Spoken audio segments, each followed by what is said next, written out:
Mirë, le t'ja nisim direkt me arsyen më të rëndësishme pse këto shenja nuk duhen injoruar kurrë. Është një sinjal i fshehur rreziku që shpesh anashkalohet. Këto simptoma, që në pamje të parë nuk kanë lidhje me njëra tjetrën, janë në fakt pjesë të një enigme, dhe kur i bashkojmë, ato fillojnë të tregojnë një histori shumë të qartë për atë që po ndodh brenda organizmit. Po, kjo është një deklaratë e fortë nga një mjek. Mungesa e pashpjegueshme e hekurit, veçanërisht kur vjen nga një gjakderdhje e fshehtë e brendshme, mund të jetë kambana e parë e alarmit për diçka vërtet serioze.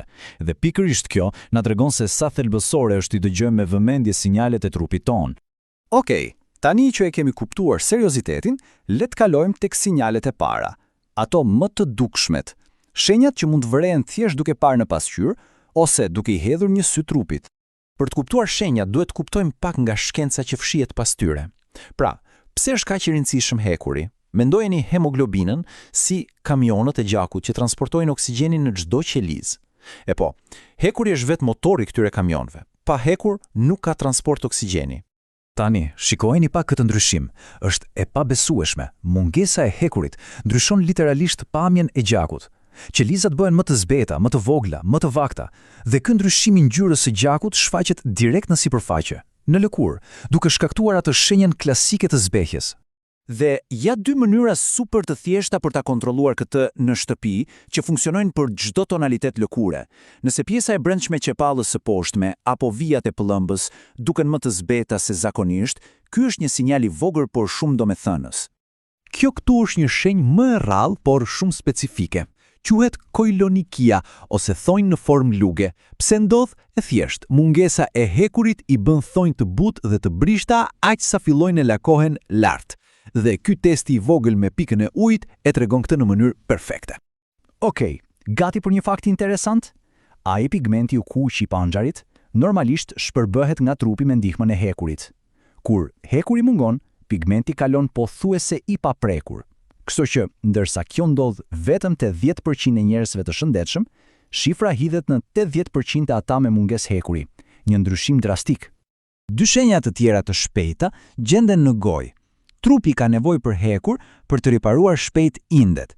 Gjuha dhe çapat e gojës rigjenerohen vazhdimisht, prandaj janë ndërvendet e para që vuajnë pasojat.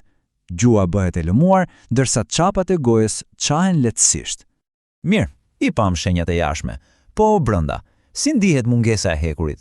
Le të flasim tani për simptomat e brendshme, ato që shkaktohen drejt për drejt nga mungesa e oksigjenit në nivel qelizor. Kjo është ndoshta simptoma më e njohur. Ajo lodhja e thellë që nuk ikën ado gjumë të bësh. Nuk është thjesht një ndjesi, është një betejë e vërtetë. Qelizat thrasin për oksigjen, zemra punon me kapacitet të plot për të kompensuar, dhe rezultati është lodhje ekstreme dhe vështirësi në frymëmarrje. Dhe tani, kalojmë tek një nga simptomat më të çuditshme fare. Fenomeni quhet pika. Dhe dëshira për të përtypur akull e njohur si pagofagjia është një sinjal kaq i fortë saqë mjekët menjëherë dyshojnë për mungesë hekuri kur dëgjojnë për të. Një tjetër ndjesi e çuditshme, sidomos natën kur mundohemi të flem. Ajo nevoja e bezdisshme dhe e papërmbajtshme për të lëvizur këmbët.